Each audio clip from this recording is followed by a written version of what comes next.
নমস্কার, আমি সুদীপার সাতকাহনে স্বাগত জানাই।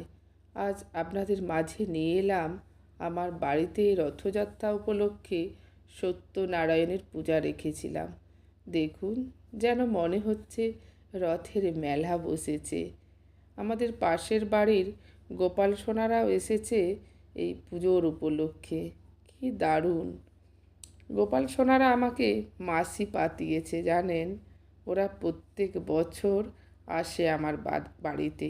গোপু সোনা, গোপাল সোনা আর নীলমণি সকলকে দেখে খুব আনন্দে মেতে উঠেছে। সেই আনন্দ আমরাও সকলে মিলে ভাগ করে নিলাম। তাই আমরা মাসিরা সকলে মিলে ভোগ বানিয়ে নিবেদন করালাম। যেমন ভোগে বানালাম সুজি, গুড় পিঠে, খিচুড়ি, 5 ভাজা, বেগুনি, চাটনি, ফল, মিষ্টান্ন, পায়েস, পাঁপড় আর সত্যনারায়ণের সিন্নি, যেটা পাবার জন্য আমরা অধীর অগ্রে বসে থাকি। আবার জানেন, মাসিমণিরা কত গান শোনালো গোপাল সোনাদের। আপনারাও তো জানেন আমি বরাবর ছোটি মায়েরই ভক্ত। তাই আমি আমার বাড়িতে ছোটি মাকে নিমন্ত্রণ করে এসেছিলাম। তাই মা আমার বাড়িতে এসেছিলেন, সেটা আমি অনুভব করেছি।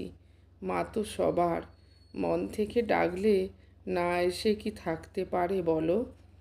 আমরা সকলে মিলে ভোগ প্রসাদ গ্রহণ করিলাম। আর গোপাল সোনারা একে একে পূজার পর যে যার মায়ের সাথে বাড়ি চলে গেল। মন ভরে আসলো, চোখে জল চলে আসলো।